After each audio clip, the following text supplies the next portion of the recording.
Welcome to Code Fix, where you learn and enhance your programming experience.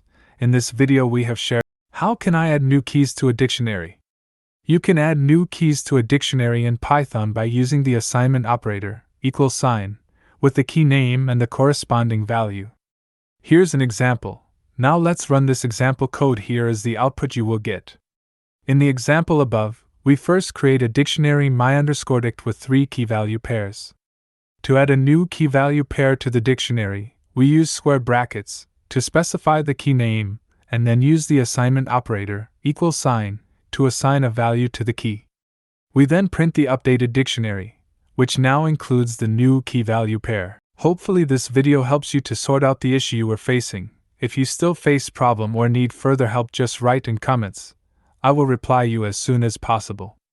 Before you go, if you like this video, you can subscribe for this channel for future videos which can help and assist you further.